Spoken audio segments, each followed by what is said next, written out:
Shalom teman-teman. Shalom. Kok belum ada suaranya ya? Coba. Shalom teman-teman. Shalom. Yuk boleh maju dulu yuk, yang depan diisi. Biar nggak tahu jauh. Yuk maju-maju dulu yuk. Yuk yang cewek yuk.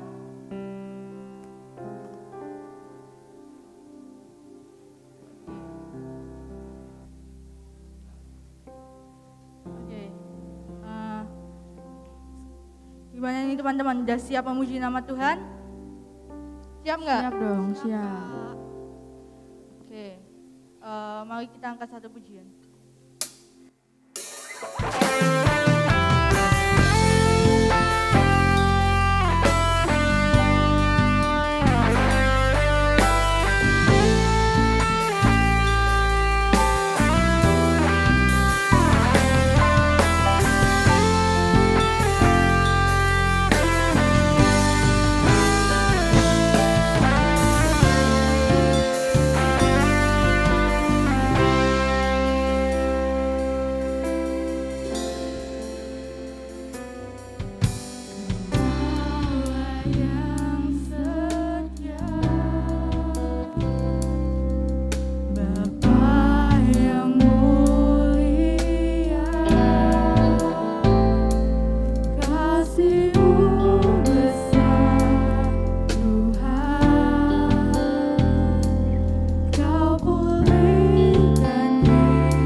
Segenap hatiku menyembah-Mu Yesus.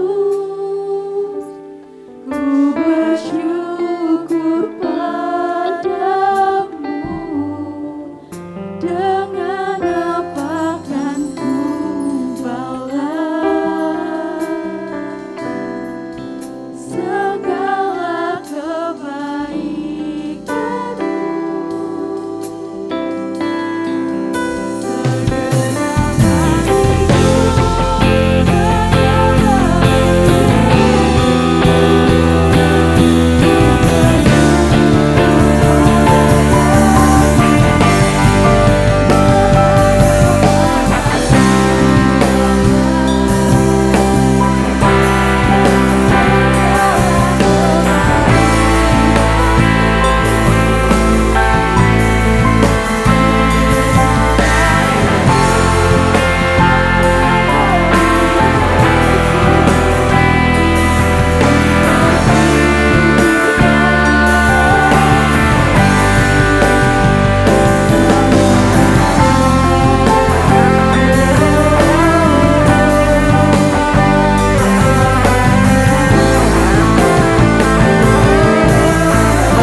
Allah Bapa yang bertata di kerajaan surga, Tuhan, terima kasih atas berkat dan perlindungan-Mu. Kau telah menyertai kami sampai di tempat ini, Tuhan.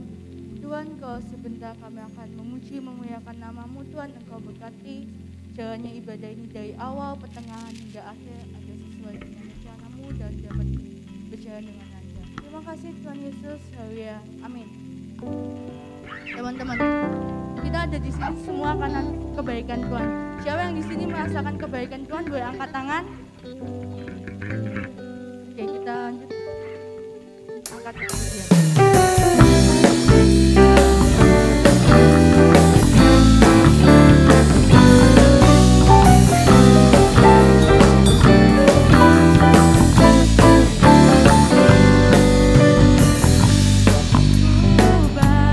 Sungguh baik hatiku ditunjukkannya kasih setianya. Dia menyertai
memuji nama Tuhan. Amin. Mari kita saksikan satu.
Mari teman-teman kita satukan hati. Bapa yang baik, seperti lagu ini berkata, kami perlu Kau Tuhan. Kami perlu Engkau dalam setiap kehidupan kami. Kami perlu Engkau dalam setiap nafas kami Tuhan. Oleh karenanya kami hari ini Tuhan berdiri di hadapan-Mu Tuhan. Rendahkan diri, kami datang mengucap syukur karena Engkau baik. Terima kasih Tuhan. Kalau Engkau terlebih dahulu mengenal kami, ajar kami mengenal Engkau lebih dalam lagi. Terima kasih Tuhan buat segala pujian yang sudah kami naikkan. Kami naikkan sungguh-sungguh untuk memuliakan nama-Mu. Terima kasih Yesus. Terima kasih. Sebentar kami mau mendengarkan yang terbaik daripada-Mu. Memberkati hamba-hamba-Mu yang akan menyampaikan. Memberkati teman-teman kami yang sudah memberikan pelayanan mereka yang terbaik untuk pujian penyembahan pada pagi hari ini. Sehingga setiap perjalanan rohani mereka dan perjalanan rohani kami Tuhan semakin hari semakin lebih indah lagi. Terima kasih Yesus. Kami percayakan seluruh ibadah hari ini di dalam berkat nama Tuhan Yesus Kristus. Kami mengucap syukur dan berdoa. Haleluya. Amin. Oke, semuanya sudah mendapat buku dan alat tulisnya. Kita akan mulai. Kita akan sama-sama mau belajar firman Tuhan pada pagi hari ini. Tadi juga sudah berdoa. Kita langsung mulai saja ya. Untuk bulan September, kita masuk di bulan yang baru, artinya kita akan belajar sesuatu yang baru juga. Kalau kemarin kita belajar tentang pahlawan yang gagah berani, maka di bulan September ini kita akan belajar tentang pahlawan yang bersaksi. Ada yang pernah tahu apa itu bersaksi? Ada? Apa itu bersaksi? Sebelum kita sama-sama belajar, ada yang pernah mendengar atau pernah tahu apa sih itu bersaksi? Ada? Saksi. Biasanya mungkin pelajaran PKN ya, kita belajar tentang ada saksi. Biasanya orang yang dibawa datang untuk berbicara sesuatu hal yang dia pernah lihat atau pernah dengar atau yang dia pernah lihat, dia pernah dengar. Kita akan belajar menjadi orang yang seperti itu, tapi belajar menjadi orang yang berbicara, mengatakan apa yang pernah dilihat, pernah didengar tentang Tuhan. Di minggu pertama ini kita akan belajar tentang kesaksian yang membawa kesembuhan. Kita mau belajar tentang siapa? Silakan teman-teman buka di 2 Raja-Raja 5 ayat 1 sampai 16. Boleh dibuka, kalau yang bawa Alkitab buku boleh dibuka Alkitabnya, yang bawa Alkitab HP juga silahkan dicari. Apa judul perikop 2 Raja-Raja 5 ayat 1 sampai 16? Apa? Naaman disembuhkan. Kita akan belajar tentang Naaman disembuhkan.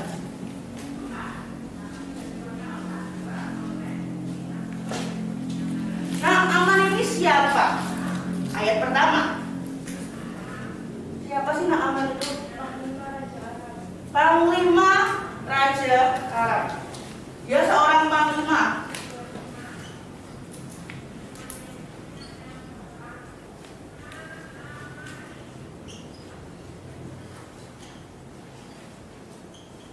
Kira-kira kalau dilihat dari gelarnya, pangkatnya ini, dia orang yang berkedudukan tinggi atau berkedudukan biasa saja?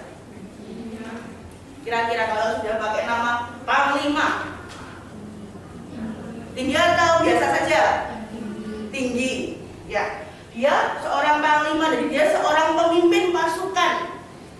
Dia orang yang punya kedudukan tinggi, banyak dihormati di daerah atau di kerajaan Aram ini. Dia membawa kemenangan bagi kerajaan Aram. Kalau maju berperang, dia menang. Dia membawa kemenangan. Dia orang yang punya kedudukan tinggi di kerajaan Aram ini. Kemudian, apa sih yang terjadi sama Naaman? Apa kira-kira yang terjadi dengan Naaman ini? Kalau dibaca, kalian baca, kira-kira apa yang terjadi dengan Naaman ini? Ada yang berhasil menemukannya? Ayat 2, ayat 3. Apa sih yang terjadi dengan Naaman?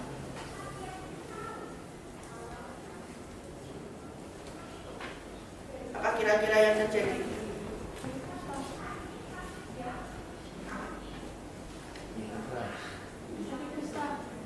Kusta.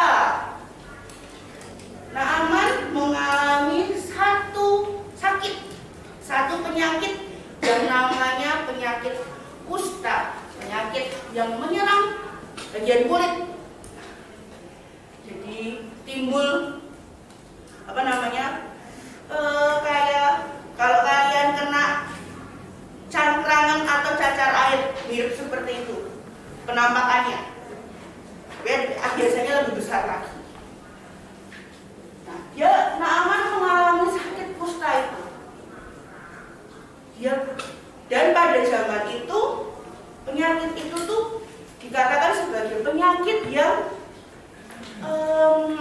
belum ada obatnya. Kemudian orang-orang itu harus menjauh kalau ada orang yang kena penyakit kusta ini, nggak boleh deket-deket. Nah, Naaman seorang panglima, punya kedudukan yang tinggi, tapi dia ternyata terkena penyakit kusta. Bingung, aku ini panglima, aku maju berperang, tapi kenapa aku punya sakit? Maka suatu hari, apa yang terjadi? Naaman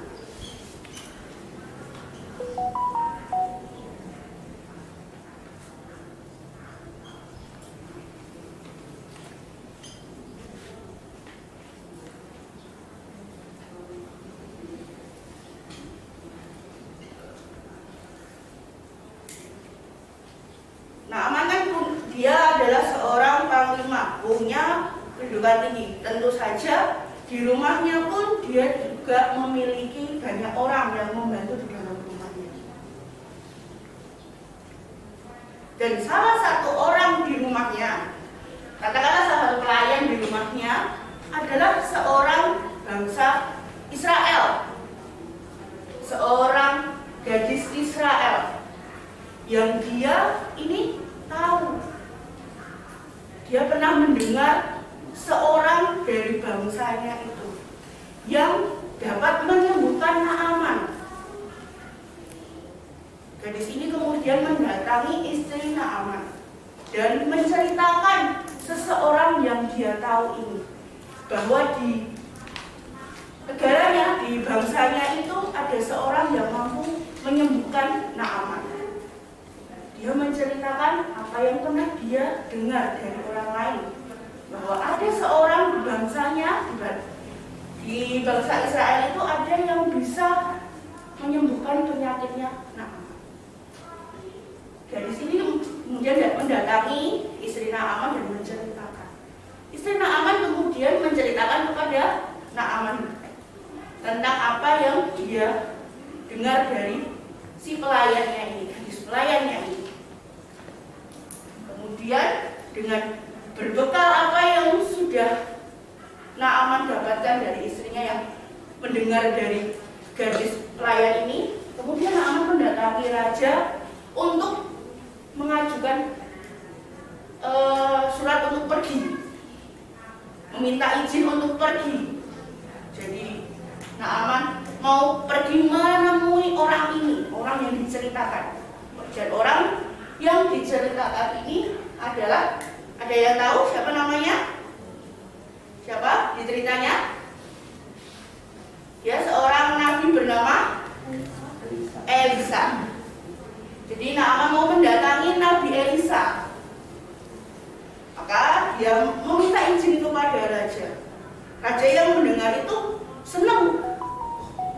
Naaman, panglimaku, akan sembuh. Maka raja memberi izinnya untuk Naaman pergi menemui Elisa.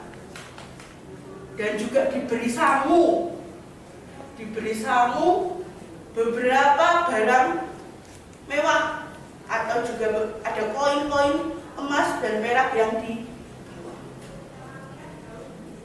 Kemudian Naaman pergi untuk menemui Nabi Elisa. Sampai di tempat Nabi Elisa, pada awalnya ditolak. Nabi Elisa menolak, tapi kemudian akhirnya diterima. Tapi apa yang disampaikan oleh Nabi Elisa itu menurut Naaman itu sesuatu yang seperti menjatuhkan harga dirinya. Karena Naaman diminta untuk pergi ke sungai Yordan untuk merendam dirinya sebanyak 7 kali. Naaman berpikir, kenapa harus sungai Yordan? Kenapa tidak sungai yang lain yang mungkin lebih indah, lebih bersih, lebih dekat daya? Kenapa tidak di danau? Atau kenapa tidak di tempat yang menurut dia itu cocok untuk dia sebagai seorang panglima? Pada awalnya Naaman menolak, bahkan marah dengan apa yang diperintahkan oleh Nabi Elisa. Tetapi salah satu ajudannya, seperti ajudan dia pergi kan dikawal dengan beberapa orang. Nah, salah seorang dari orang yang mengikuti dia itu berkata, "Tuan, tidaklah lebih baik kita lakukan saja apa yang diminta oleh Nabi Elisa itu." Kan juga yang diminta itu bukanlah hal yang susah, bukan yang sulit, hanya untuk berendam, hanya untuk masuk ke sungai, keluar, masuk, keluar sebanyak 7 kali. Bukanlah sesuatu yang susah bagi tuanku. Naaman yang mendengar ucapan pengawalnya ini kemudian berpikir, sebenarnya sih memang mudah, hanya diminta untuk mandi, berendam di sungai. Dan akhirnya Naaman akhirnya setuju untuk melakukan apa yang Nabi Elisa katakan. Dia pergi ke sungai Yordan, kemudian dia berendam di sana sesuai dengan apa yang dikatakan oleh Nabi Elisa. Dan akhirnya Naaman melihat keajaiban, mujizat ada. Dia mandi di situ, dan yang pada waktu yang ke-7 kalinya dia tubuhnya bersih. Sakitnya yang dia punyai itu, sakit kusta itu hilang. Tubuhnya bersih lagi. Tubuhnya tidak ada bentol-bentol yang sebelumnya. Penyakit kustanya hilang. Nah, di situ Naaman melihat bahwa apa yang dikatakan Nabi Elisa itu benar. Aku menjadi sembuh. Kemudian Naaman menjadi salah seorang yang percaya kepada Tuhan. Kenapa? Pertama, orang Aram itu bukan orang yang percaya kepada Tuhan. Jadi Naaman itu sebelumnya tidak percaya dengan Tuhan, mungkin bahkan dia tidak mengenal Tuhannya orang Israel pada waktu itu. Tetapi karena dia mendengar kesaksian dari gadis Israel ini tentang seorang yang bisa menyelamatkannya, dia pergi, kemudian juga ketemu dengan Nabi Elisa. Pada awalnya Nabi Elisa kan menolak. Dia berkata, siapakah aku sampai bisa menyembuhkan kamu? Tapi akhirnya Nabi Elisa memberikan mengatakan apa yang harus dilakukan oleh Naaman. Itu pun juga karena kuasanya Tuhan. Pertama, kalau misalnya gadis kecil tadi, gadis pelayan tadi itu tidak memberanikan diri untuk berkata kepada istri Naaman tentang seorang yang bisa menyembuhkan itu, Naaman tidak sembuh. Kalau misalnya pengawal Naaman itu tidak tidak berusaha untuk mendorong Naaman untuk melakukannya, Naaman juga tidak sembuh. Seorang pelayan, kalau seorang pelayan normalnya itu takut kalau mau ngomong sama ngomong sama tuannya. Tetapi gadis ini dengan beraninya mau bercerita kepada istri Naaman. Begitu juga dengan pengawalnya. Kan pengawalnya itu dia harusnya sebagai seorang bawahan itu nurut kata tuannya. Yaudah, kalau tuannya bilang, ini aku nggak mau melakukannya. Oh ya sudah Tuan. Kalau Tuan tidak mau, yaudah kita nggak usah lakuin. Tapi pengawalnya ini dengan berani dia mendorong tuannya untuk melakukan, punya pendapat berbeda. Karena dia yakin bahwa apa yang dikatakan Nabi Elisa itu bisa benar-benar menyembuhkan Naaman. Kemudian, nah, kita balik lagi ke sini. Tadi ada siapa yang kita ceritakan? Itu ada Naaman, panglima Raja Arab. Kemudian apa yang terjadi dengan Naaman adalah Naaman mengalami sakit kusta. Kemudian bagaimana cara Naaman sembuh? Bagaimana tadi Naaman sembuh? Ya, berendam.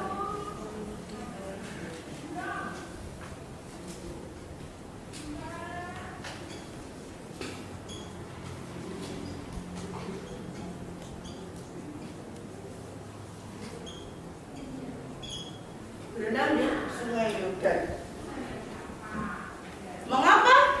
Mengapanya adalah mengapa kemudian Naaman akhirnya mau berendam?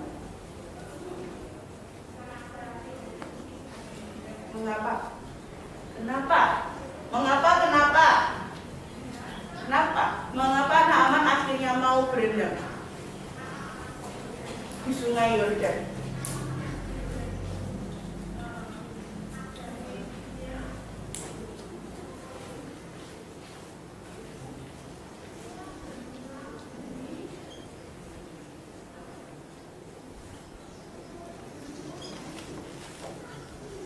Karena dia percaya kepada apa yang sudah percaya kepada pengawalnya tadi. Dia percaya bahwa apa yang dikatakan Nabi Elisa bisa, apa yang diperintahkan Nabi Elisa, dia bisa menjadi sembuh. Kalau tidak ada kesaksian dari tadi gadis pelayan itu,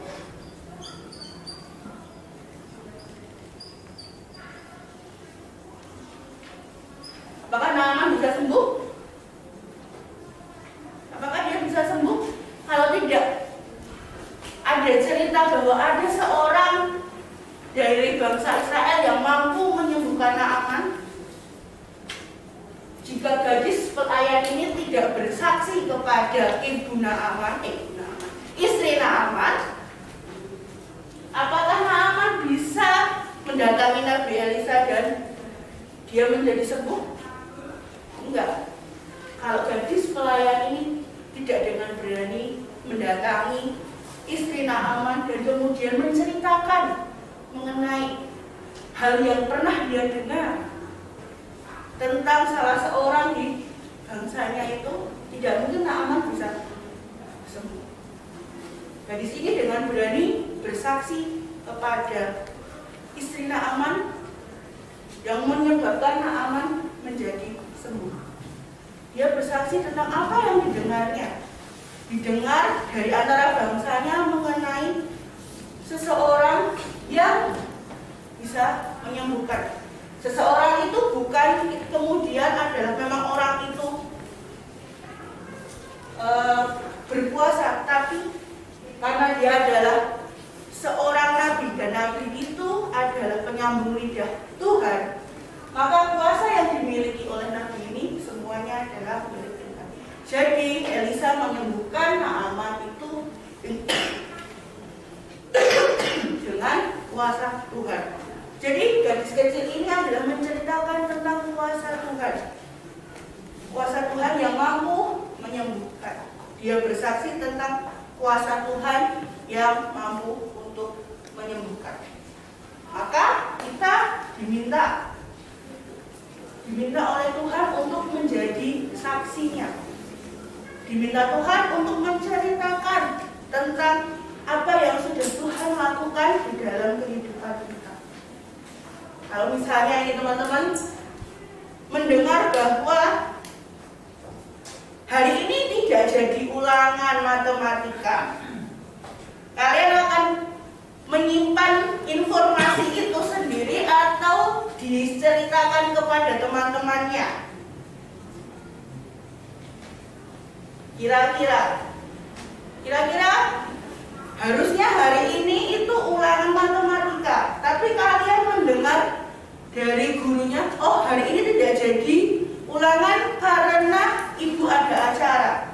Kira-kira kalian akan menceritakan kepada teman kalian bahwa hari ini tidak jadi ulangan atau disimpan sendiri?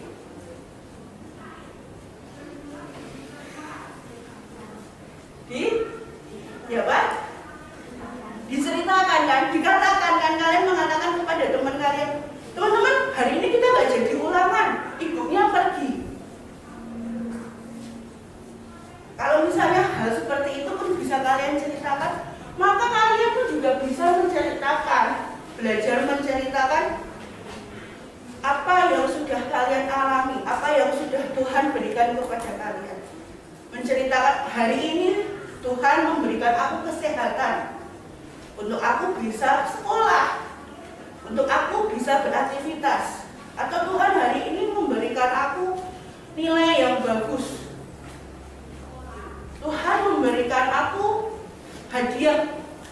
Kalian bisa menceritakannya kepada orang lain tentang kebaikan Tuhan yang kalian terima. Sama seperti gadis pelayan ini, dengan berani dia menceritakan. Maka karena keberaniannya itu, Naaman menjadi seorang yang percaya. Awalnya tidak percaya kepada Tuhan, kemudian dia menjadi percaya kepada Tuhan. Tuhan menginginkan menjadi seperti itu, berani untuk bersaksi, menceritakan apa yang sudah Tuhan, apa yang sudah kalian terima dari Tuhan, kalian ceritakan kepada orang lain. Kalian berani untuk menjadi bersaksi atau menceritakan kebaikan-kebaikan yang Tuhan, kebaikan-kebaikan yang Tuhan berikan kepada kalian. Sebagai penutup adalah di dalam Kisah Para Rasul 22 ayat 15. Sebab engkau harus menjadi saksinya terhadap semua orang tentang apa yang kau lihat dan apa yang kau dengar. Di sini semua mau menjadi saksi Tuhan? Mau? Kok suaranya lemes ya? Mau menjadi saksi Tuhan? Mau. Dan mau menjadi saksi-saksinya Tuhan dimanapun kita berada. Oke, kita akan berdoa. Kita akan berdoa. Mari kita berdoa. Mari kita berdoa. Kami mengucap syukur Tuhan untuk pagi hari ini. Kalau kami boleh kembali lagi hadir bersama-sama Tuhan untuk mendengarkan firman-Mu, kami percaya firman-Mu itu boleh mengingatkan kami, menegur kami bila kami salah, menguatkan kami Tuhan apabila kami lemah. Dan pagi hari ini Tuhan, Kau mengingatkan kami untuk menjadi saksi-Mu Tuhan dimanapun kami berada. Kami mau Tuhan menjadi saksi-Mu, menceritakan kebaikan-Mu Tuhan kepada orang-orang lain. Kami mau Tuhan menjadi saksi-Mu, Tuhan yang menolong kami, Tuhan yang memampukan kami untuk menjadi saksi. Terima kasih Tuhan Yesus, dalam nama-Mu kami berdoa dan mengucap syukur. Amin.